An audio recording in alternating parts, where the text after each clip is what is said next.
Hello mga kasarap! Kamusta? For today's video ay ipapakilala ko sa inyo yung dalawang alaga ko. Di ba na-meet nyo na yun? Si Chichi at saka si Kobe. Wow! So, pupuntahan natin siya para mas makilala pa natin. Dito na naman po tayo sa aking mga alaga. Kay Chichi, na napakadaldal. Saka kay Kobe. Kobe, kumain ka na? How, Chichi? Kumain ka na? Oh, hi daw. How, Chichi? Hi!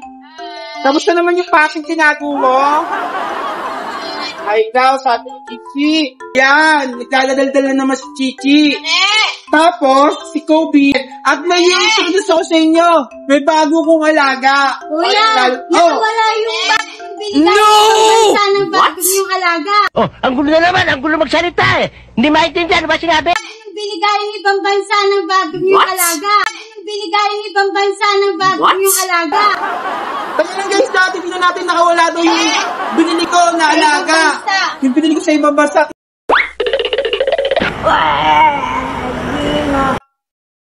Ito nga pala yung bago naming alaga, oh. Yung nabili namin sa ibang bansa. Oh, ang ganda ng aso nyo. Mukhang tao. Nakawala siya, naglalakad. Wow, mga kasarap. Parang nangingitig na yung bago naming alaga, oh. Baliw. Oh, mukhang nangingitig na siya.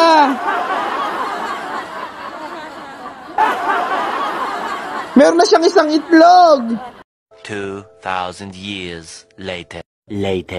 Dalawa yung tortoise sa binili ko dyan, mga kasarap. Bahay nakalabas yung una. Nakalabas na rin yung pangalawang tortoise. Tingnan nyo.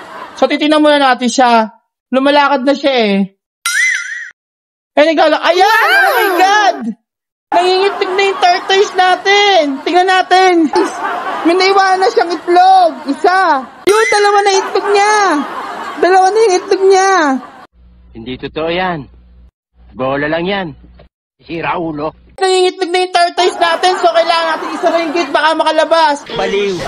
Isara natin yung gate kasi makakalabas yung mga tortoise natin. So ayan na yung tortoise natin guys, 3 na itlog niya. So yun lang mga kasarap, bye-bye.